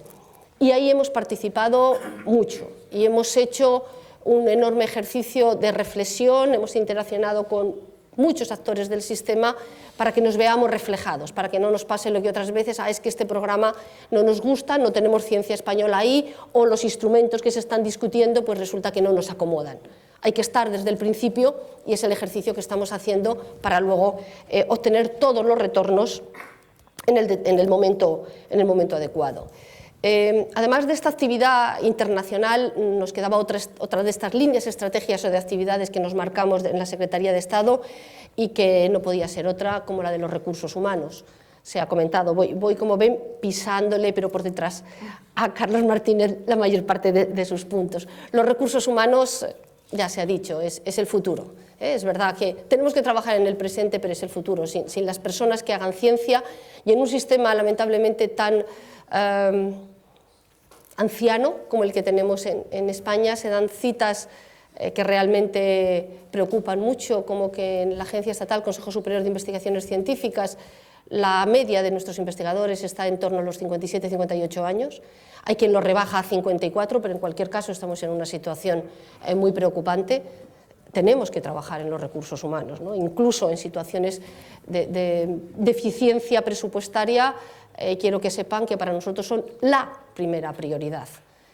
Y para ello estamos trabajando para poder incorporar investigadores dentro del sistema.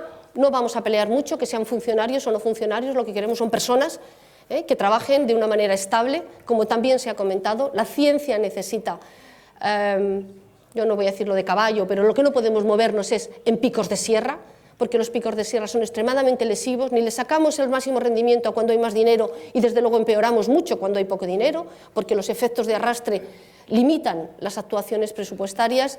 Tenemos que trabajar y estamos trabajando, les anticipo, si ustedes saben y por prensa quizá lo hayan oído, el presidente Rajoy y el líder de la oposición Rubalcaba en una reunión hace unos meses acordaron el empezar a trabajar sobre un pacto por la ciencia y que sepan que ya hemos empezado con ello y que la idea es cuanto más alto el presupuesto mejor, pero cuanto más estable como criterio imprescindible. Para poder hacer políticas científicas necesitamos un marco en el que seamos capaces de movernos. Pues con estas líneas generales quisiera solo resaltar algunas cosas de Horizonte 2020 de las que quedaron acotadas ayer y que yo creo que nos benefician, y ahí sale el aspecto más de Estado miembro más que el carácter europeísta, que siempre lo mantenemos, créanme, y es el impacto presupuestario es extremadamente importante. Se postula por primera vez un nuevo recorrido para la investigación, es I+D+I, desde la idea hasta el mercado. Eso está absolutamente en línea con lo que nosotros estamos haciendo y de acuerdo con la ley de la ciencia de definir las estrategias y los planes nacionales. Tal punto es así que no estamos haciendo una estrategia de investigación y una estrategia de innovación. Hay un grupo de trabajo que hace las estrategias. Llegará el momento en que, porque la ley lo manda, las tendremos que partir. Pero partirlas nos va a permitir que estén íntimamente unidas, que no haya los famosos valles de la muerte, que no haya los gaps que siempre han separado los recorridos entre investigación y entre innovación. Entonces, una sola estrategia dividida en cualquier punto, pero que nos permita hacer el recorrido continuo. Creo que también es muy reseñable la importancia que Horizonte 2020 da a las pymes. Nuestro territorio es de empresas pequeñas, absolutamente. También lo es el europeo, pero particularmente el nuestro. Nosotros estamos apoyando que la dedicación de las pymes sea del 20%. Querríamos que fuera más obligatorio, pero la Comisión lo pone como un pas, debería o sería, del 20%, pero hay muchos países que están en esta línea y también apoyamos una idea ciertamente innovadora dentro de Europa, que está en cualquier caso en discusión, como es la adaptación del programa SBIR americano. Si ustedes saben, estos son empresas tecnológicas que piden recursos, o sea, participan en ofertas de recursos económicos, pero como una sola empresa. Esto es completamente innovador. En Europa no hemos tenido esto. Hay países que dicen que perdemos el concepto europeo, pero si queremos que salgan empresas de garaje, si queremos estas empresas novedosas, rompedoras y que sean capaces de romper realmente ciertas inercias que arrastramos en Europa, tenemos que hacer cosas diferentes. Y si hay una empresa que viene con una idea muy buena, sea de donde sea y aunque solamente sea un país, apoyémosla porque los beneficios y los retornos los obtendremos para todos. Como no podía ser de otra manera, apoyamos absolutamente el incremento de fondos para el European Research Council y para Marie Curie. Creemos que es una iniciativa estupenda, que ha mostrado muy buenos resultados y que ahí vamos a estar. Y España también apoya la idea que les ha presentado Lucía Recalde del EIT. Queremos discutir las nuevas propuestas que se hacen. Hay algunas que a lo mejor nos gustaría ver, o en primer lugar, la industria de la maquinaria, manufactura de alto valor añadido. Creo que en España tenemos una capacidad y a lo mejor pues, vamos a tener que pelear para ponerla en primer lugar, pero en general la idea creemos que es una idea buena, que tenemos que potenciarla, que tendrá una revisión muy estricta en el año 2017 y que sabremos si el dinero que estamos invirtiendo está bien invertido o no, pero en cualquier caso sí que es algo también rompedor con la inercia de cómo se han desarrollado todos estos procesos.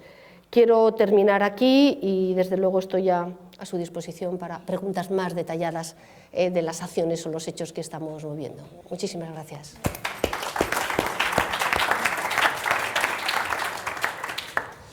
Muchas gracias, Carmen Vela. No estoy seguro de que pueda no hablar mucho de presupuestos a lo largo de la media hora que queda, pero ya veremos a ver cómo se desarrolla el debate. En todo caso, a mí me surge una pregunta quizá un poco ingenua, después de oír a todos, puesto que es tan importante, puesto que sabemos, como había dicho Carlos, como la importancia de la investigación en el crecimiento económico, y no es algo nuevo, no era una noticia de Última Hora, lo que estabas dando, muy interesante, lleva publicando mucho tiempo cuestiones relacionadas con esto, con la duplicación del conocimiento. Si lo hemos dicho en la mesa de esta mañana, si se ha dicho ahora, ¿por qué estamos como estamos?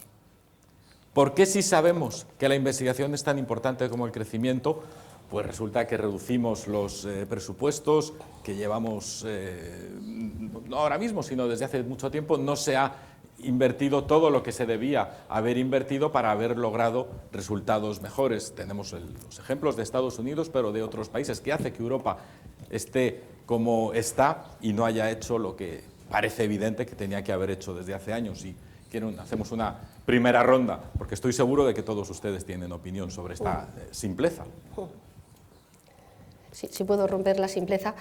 Es que la respuesta es muy fácil. Estamos convencidos de que esto es así, los que estamos aquí, los que estamos convencidos, pero a lo mejor quien decide no está aquí o no está tan convencido. Estos días en el Consejo de Competitividad, no ayer, pero la vez anterior, estábamos en una planta, todos los de investigación, y yo me hacía esta misma pregunta, porque claro, todos estábamos de acuerdo. Entonces pretendíamos hacer un agujero y bajar al piso de abajo, ¿no? Que es donde estaban los otros, los que parece ser que no tienen esta idea tan clara. Y desafortunadamente no es un problema que nos ocupe solamente España, es un problema mucho más general. Entonces, las dificultades, a veces, que también hay que ponerlas en el escenario, ¿no?, de otros sectores, de otros momentos o de la economía en general, efectivamente nos afectan demasiado. Pero yo creo que los que estamos convencidos, estamos muy convencidos, y vamos a tener que empezar a trabajar en otros escenarios para convencer a No hemos sido capaces de convencer a nadie. Da la sensación de que no, o sea, a los resultados me remito, ¿no? Parece que no, parece que no. Podemos ser políticamente incorrectos. Debemos. Yo creo que hay, primero, los datos económicos globales, y aquí hay mejores expertos que yo, claramente ponen de manifiesto esta asertación que tú has hecho. Creo que todos absolutamente compartimos, y desde luego en el mundo de la ciencia también es verdad. Es verdad también que esto se va agudizando a lo largo del avance histórico. Aquí se ha mencionado la importancia de la innovación, que es ciertamente, o sea, de hecho, una buena parte de las innovaciones que tenemos, el vino, la cerveza, la rueda, por mencionar solo alguna de ellas, no son resultados del avance científico, son resultados de la innovación. Pero ese proceso se ha agudizado extraordinariamente en los últimos años. De hecho, yo recomiendo a que la gente vea un vídeo de 10 minutos, creo que es, de Shakira, ¿no? No es científico, que yo sepa, o por lo menos he mirado en Google si Shakira tenía muchas publicaciones en Nature, no ha aparecido. Pero sin embargo, esta señora, que parece que canta, ¿no?, y que parece que por lo menos es reconocida como cantante, al menos en términos económicos, porque ha vendido 50 o 70 millones de discos, grabó en este vídeo, en el que yo he tenido acceso por lo menos, una presentación de 10 minutos a los estudiantes de Oxford. Y esta señora dice exactamente lo que habíamos hecho aquí. O sea, el proceso de avance es ahora tan extraordinario, y compara con la velocidad de un coche. Hasta ahora hemos ido en un coche a 20 kilómetros por hora, ahora vamos en un coche a 200 kilómetros por hora.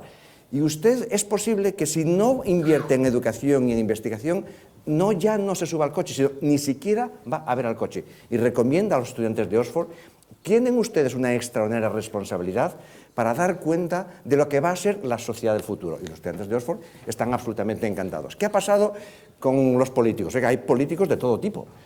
Recientemente, este señor en Francia, el señor Hollande, cuando tomó posesión, con una lluvia espectacular, lo primero que hizo, dos cosas. Una, visitar la tumba de Marie Curie, que yo sepa, esto está vinculado a la investigación. La segunda, ir a la tumba de Gilles Frey, el promotor de la educación laica, y por tanto, claramente manda un mensaje: mi mandato va a estar dirigido a dos iniciativas fundamentales, la educación y la investigación. Desgraciadamente en España esto no ha pasado. Yo recuerdo, en fin, con mi vehemencia del apoyo a la investigación, haber tenido comidas particulares con un presidente de una comunidad que participó extraordinariamente en la traída de la democracia a este país. Y siempre me decía: Carlos, es que no tocaba la cosa de la investigación en aquel momento. Y la pregunta que yo le hago es que ni tocaba entonces, ni parece que toca nunca. Porque hemos tenido unos políticos que, es verdad, no han ido a ver a la tumba de Ramón y Cajal, no han ido a ver a la Junta de Ampliación de Estudios, donde estaban nuestros tecnócratas en aquel momento para la educación, porque han vivido en otro mundo absolutamente distinto. Es verdad que tampoco hemos tenido unos políticos viajados por el mundo, ¿no? En fin, nos hubiera gustado tener unos políticos que hubieran estudiado en Oxford, en Cambridge o en el MIT o en algún sitio.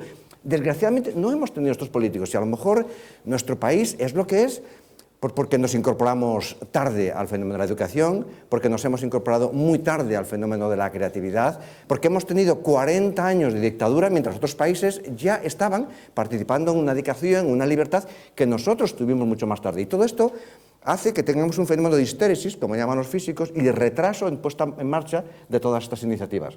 Pero lo que sí que es verdad... Pero es un problema europeo, no español. Bueno, pero espera, de hecho voy a Europa, ¿no? De hecho, esto lo que ha hecho es que hemos ido extraordinariamente deprisa. De hecho, yo creo que hay pocos países que hayan ganado tanto de competitividad en poco tiempo. Y es verdad que se ha mencionado aquí que no tenemos ninguna universidad entre la élite. Depende de los rankings y de cómo se elaboran los rankings. Es verdad que en el Times Higher no la tenemos, pero en el Times Higher, por mencionar un caso, una institución pública de investigación, que es el Consejo Superior de Investigaciones Científicas, está en la 9ª posición, que no está mal para un país como nosotros. Y dependiendo de estos rankings, tenemos 4 universidades entre las 50, de ese nuevo que han hecho los británicos, en el que somos competitivos. ¿Qué pasa con Europa? Pues que en Europa somos 27 y es absolutamente imposible. De hecho, lo tenemos clarísimamente puesto de manifiesto con las reformas financieras, que no hay una política común. ¿Por qué? Y con esto termino. Yo traería a colación un libro de un político y científico, de Claude Allègre, un científico que seguramente todos ustedes conocen, que fue el que puso en marcha el programa Erasmus, y escribió un libro, fue ministro de Educación en Francia, escribió un libro que se llamaba La sociedad vulnerable, ¿no? Y en ese libro dice, lo peor de todo lo que yo he tenido en mi experiencia son los políticos, porque nunca han sido educados para entender fenómenos complejos. Y esto de la política, la cultura y la ciencia es un fenómeno complejo. Y como son incapaces, lo que hacen es utilizar el principio de precaución. Y cuando lo aplican es tarde y además la peor de las opciones. Y claro, con esto, pues las posibilidades son escasas, ¿no? Está bien que lo digas en esta mesa en la que al menos 3 jugáis en el campo de la política de una manera notable. O sea que es interesante. Enrique, adelante. La primera parte de la intervención, que era al menos aquí somos 3, ¿no? Y luego hago más autocrítica todavía, ¿no? Yo creo que hay, en fin, no nos vamos a extender demasiado sobre eso, pero es también el modelo productivo en el caso de España.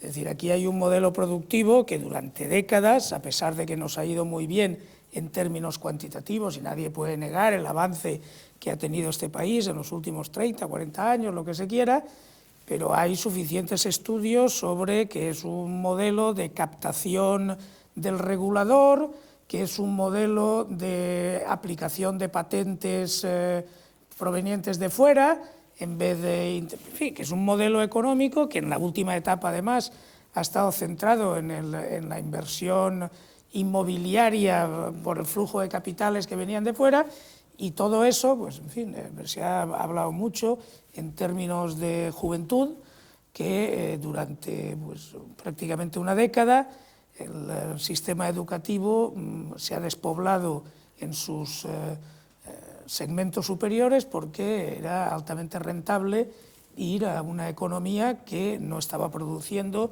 estructuras sostenibles y estructuras de modelo económico estable. Respecto de la Unión Europea, hay también hay 2 problemas, ¿no? Uno, la economía europea lleva mucho tiempo muy centrada en su conjunto, no en todos los países. Por ejemplo, no en Alemania, y a lo mejor explica por eso por qué Alemania está bien. Es una economía muy centrada en los servicios. Hay un abandono de la política industrial en la Unión Europea enorme, ¿no? Y no va a haber un papel de Europa en el mundo económicamente, salvo si se recupera esa participación en la política industrial.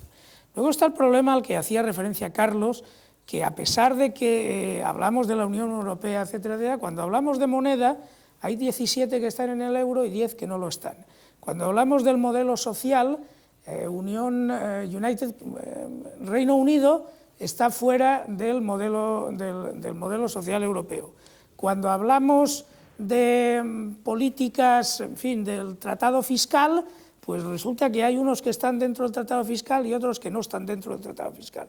Eso ha llevado a decir, en fin, en una imagen que es descriptiva, aunque parece una butad, que a veces la European Union parece más bien European Onion. Es decir, todo tipo de capas de la cebolla, algunos están en todas las capas, otros están en un trocito, y todavía hay una imagen todavía peor, ¿no? que es que se dice, bueno, cuando se aplica aquello de Kissinger, de cuando se llama Europa, ¿quién tal? Ahora Europa ha establecido un sistema típico de compañías telefónicas que dice, si quiere usted conocer la posición alemana, pulse 1, quiere conocer la posición italiana, pulse 2, quiere conocer la posición británica, etc. Bueno, ahí tenemos un problema. Elevándolo, G8 en Camp David, ¿no? Tienes una mesa donde hay un señor que representa a Estados Unidos, un señor que representa a Japón, un señor que representa a Rusia, un señor que representa a quien sea, ¿no? Y luego tienes el presidente de la Comisión Europea, el presidente francés, el primer ministro italiano, la canciller alemana, me dejó alguien más por el camino, ¿no? El inglés. Cameron. Pues es un problema estructural, ¿no? Y en España además tenemos, es por meterme con Carlos, ¿no? Que es María Curie.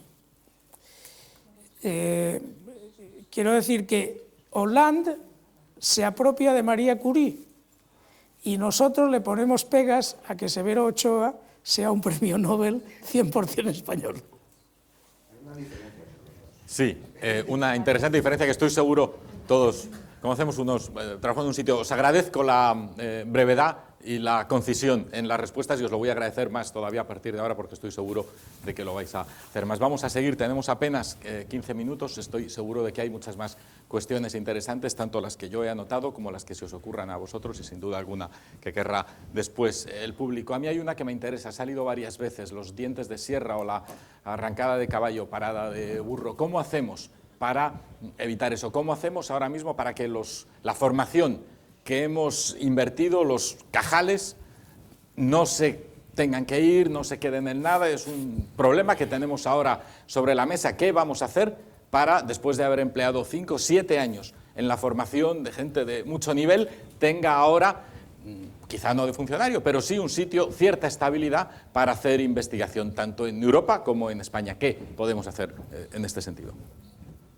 Tarea concreta hoy es presentar una enmienda que permita la incorporación de investigadores. Esa es la tarea concreta y en esa es en la que estamos. Porque a día de hoy, y bueno, también se ha sabido en años anteriores, la incorporación, no ya de investigadores, la incorporación de funcionarios, con unas pequeñas excepciones, está congelada dentro del sistema. Entonces, eso por un lado. Por otro lado, abrir la mente de algunos de estos investigadores y la puerta de algunas empresas para que esta gente sea capaz de ir a las empresas.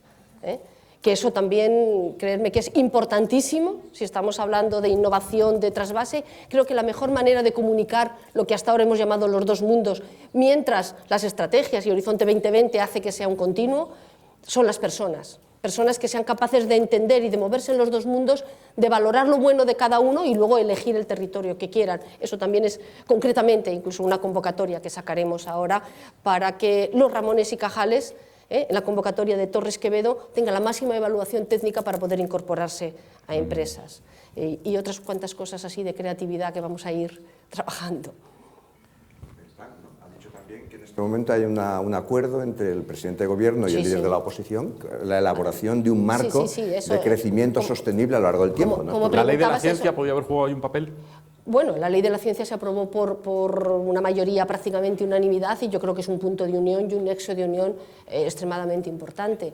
De hecho, probablemente ha sido el soporte de que el presidente de gobierno y de oposición hayan decidido esto y que empecemos a trabajar ahora sobre ello. Preguntas muy breves. Primero, cada país da prioridad a las inversiones. España tiene una prioridad. Ha invertido mucho en lo que era la inmobiliaria con su dinero y con dinero de otros, una inversión directa que venía a España y se invertía en la burbuja inmobiliaria, pero una burbuja de la que nadie estaba al tanto hasta el 2008 con la crisis económica y ha sido la mayor burbuja en la eurozona y con la inmobiliaria y ahora pues nadie necesita esta enorme cantidad de viviendas. Se ha invertido en ladrillos y mortero, ladrillos y cemento y ahora nadie necesita esta enorme cantidad de viviendas. En segundo lugar, se ha hecho y se ha enfatizado que la efectividad de los gobiernos. Es un indicador del Banco Mundial vinculado a la corrupción, vinculado estrechamente a lo que se llama el respaldo internacional y el respaldo, lo que es el capital social, el respaldo dentro de un país. A España no le va mal en este sentido, con ese indicador, pero tampoco le va demasiado bien. Los del Mediterráneo les va mal en cuanto a efectividad de los gobiernos y nadie se pregunta por qué nadie invierte en Italia del Sur. Si no tenemos las instituciones adecuadas y que trabajen bien, las inversiones que se hacen en educación, en intangibles, se disuelven, se van a un agujero negro. Lo que necesitamos son instituciones. Los fondos estructurales solamente dan apoyo en este caso a no solamente casas, sino también se han construido aeropuertos, carreteras. Habéis construido mucho. España es el ejemplo. Grandes aeropuertos, muchas carreteras, construir. Quizás España debería haber invertido en el refuerzo institucional y en algunos intangibles, como puede ser el formar al personal, incrementar la educación, mejorar la educación, y los que gastan los fondos estructurales tienen que saber si se ha gastado bien invirtiendo solamente en cemento y ladrillo. ¿Ha sido positivo para la economía española? Lo era hace años en el caso de España, en el caso de Grecia. Ahora, he aquí la situación. Es muy importante el capital social y el refuerzo institucional. Adelante. Sí, ahora toca a los tecnócratas, ¿no? Entonces, muy brevemente, creo, hablando de la reducción del presupuesto de investigación, yo creo que claramente a nivel europeo hay un cambio de tendencia, porque el presupuesto de Horizon 2020 se incrementa a un 48%, pero el de educación un 72%.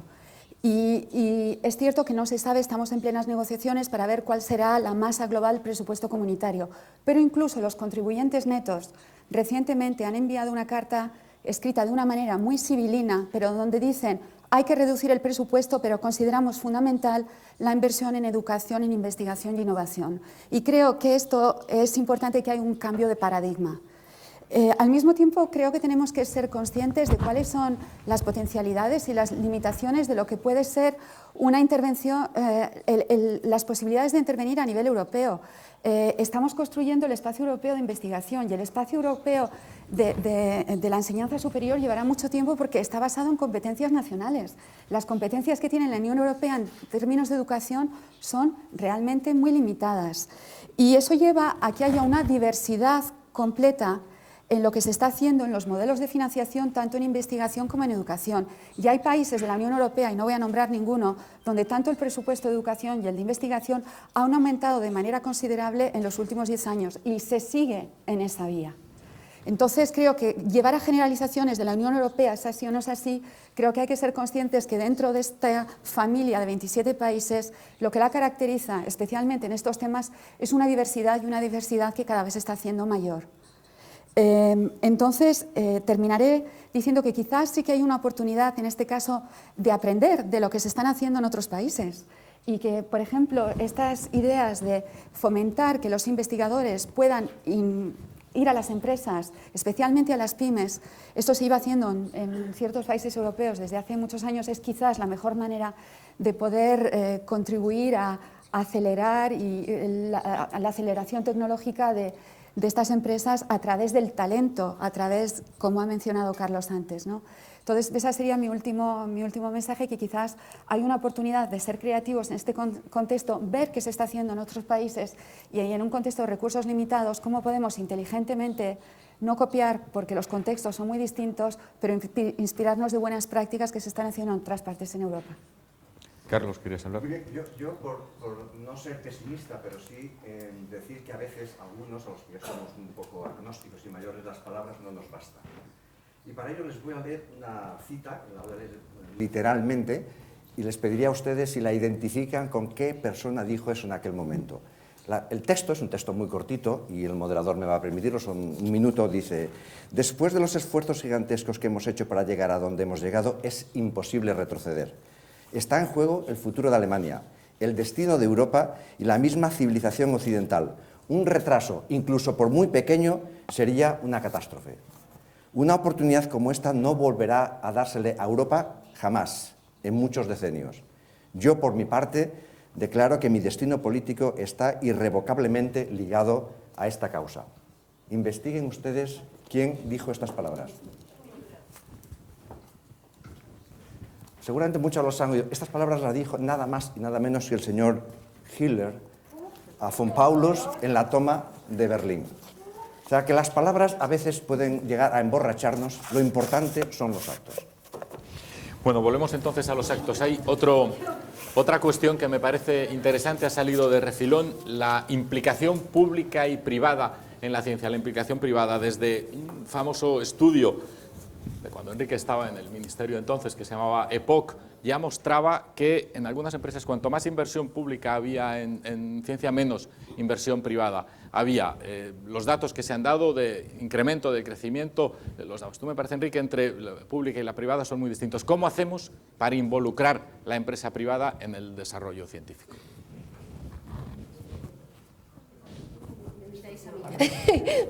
Quien tenga una respuesta o una idea. A ver, yo creo que lo primero que hay que hacer es ponernos objetivos, que hay que ponerlos, razonables. Que las 2/3 partes de la inversión en investigación vengan de empresas de la financiación privada en España, a mí me parece un objetivo no razonable. Y digo esto porque lo he dicho siempre, en mi vida previa también, no tenemos un sector industrial que sea capaz de aportar esto. Y estoy en línea con lo que él comentaba, es que, no sé, y hay otros países, hombre, Alemania es diferente, pero en Europa y particularmente en España no nos hemos dedicado al sector industrial. Entonces hemos hecho un sector industrial con honrosísimas excepciones, permítanme generalizar de esta manera, un sector industrial que se ha acostumbrado muy a andar por casa, muy al tran-tran, y donde la innovación no era una necesidad. Es bien cierto que tenemos otro sector industrial donde la innovación no solo es una necesidad, es una virtud y que están trabajando bien, pero no tenemos un sector industrial. Con lo cual tenemos que potenciar que haya un sector industrial y sobre ese tenemos que trabajar para que... Y yo creo que el hecho de que haga innovación, si alguna cosa buena se puede mirar de esta situación de crisis y queremos ver alguna oportunidad, y yo creo que tenemos que hacerlo porque el pesimismo y el exceso de crítica tampoco colaboran mucho, es que se está viendo qué empresas son las que están manteniéndose mejor en una situación de crisis. Las empresas que están exportando. ¿Y por qué exportan las empresas? Porque están haciendo productos que interesan por allá afuera. ¿Y qué hay detrás de esos productos? Innovación y tecnología. Es decir, esto va más allá de las palabras, es un hecho, y yo creo que todo el sector y todas las industrias están viendo que esta realidad es así y están internalizando, pues algo en este sentido tendremos que hacer. Y en este proceso yo creo que ahí tenemos que estar efectivamente las administraciones para impulsar y para ayudar a que ese mecanismo se produzca. Pero objetivos posibles, sector industrial potenciado y desde luego aprovechar en este momento para continuar con el impulso. Gracias. Las puntualizaciones son, yo calzo canas. Desde que estuve en la universidad en mi inicio, la universidad tenía ese problema que se plantea aquí de investigación, desarrollo e innovación que no se resolvió y que no se ha resuelto. Ha pasado demasiado tiempo. Segunda cuestión muy importante, eso solo no es el problema. El problema es que añadido a eso, la universidad y la empresa iban por caminos completamente opuestos, sí, casi yo diría. Es decir, cada uno iba a su historia. Bien, la conclusión es que eso para mí no tendría importancia. Sería una gota de agua del Atlántico.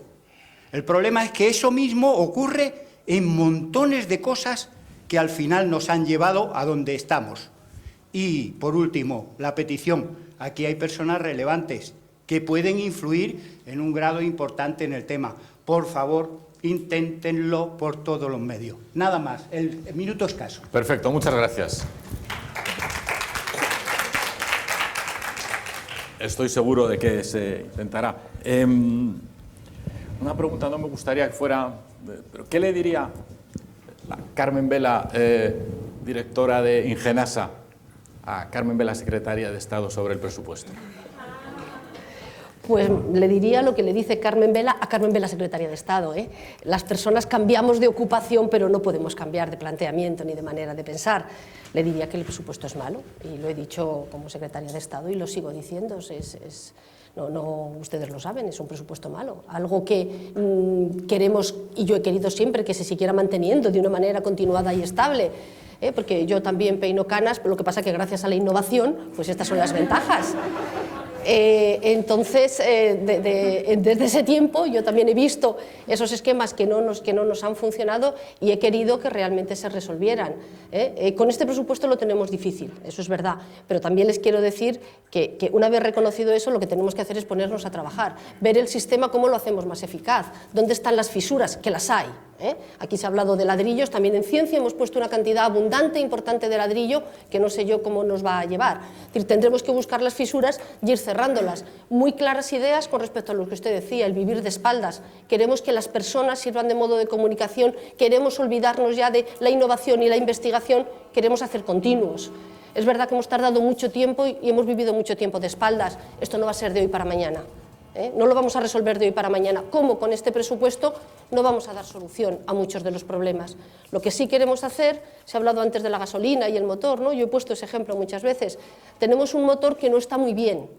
Vamos a intentar en este tiempo afilarlo, ¿no? Limpiar los tubos, poner conexiones nuevas, petrolearlo para que nos funcione bien y dejarlo en condiciones para cuando venga la gasolina, esta que va a venir, créanme, y lo vamos además a ver, no, que digo va a venir y no. Va a venir y lo vamos a ver, el sistema sea eficiente y pueda funcionar en todas estas líneas que estamos estableciendo. Pues muchas gracias, hemos hablado... Pero había una pregunta. Realmente hay que pensar también que para el desarrollo se necesita también una masa crítica. Claro, Estados Unidos pues tiene un potencial industrial tremendo, existe una masa crítica de la que adolecemos nosotros aquí en España. Pero tal vez sería interesante que hiciéramos algo que hizo Kennedy en su tiempo, que le puso una meta al país, dice, tenemos que llegar a la Luna, y todo el país estuvo dedicado, digamos, a conseguir esta meta. Sería bueno que aquí en España hiciéramos un esfuerzo para ponerle algunos deberes a la nación, es decir, vamos a concentrarnos en este campo en el cual se vislumbra que tenemos más posibilidades que en otro. Nada más, muchas gracias. Quizá todo pueda resumirse en una de las palabras que decía Félix al final, la necesidad de instituciones, institucionalizar, que estén las instituciones, que sigan las instituciones por encima de las personas y con continuidad suficiente a lo largo del tiempo para que podamos obtener los beneficios de las inversiones que hacemos a lo largo de los años en ciencia. Muchas gracias a Carlos Alonso, Enrique Guerrero, Félix Cor, Lucía Recalde y Carmen Vela por la jornada. Desde luego, muchas gracias a los organizadores y a todos ustedes por su amabilidad y por su paciencia a lo largo de esta mañana. Muchas gracias.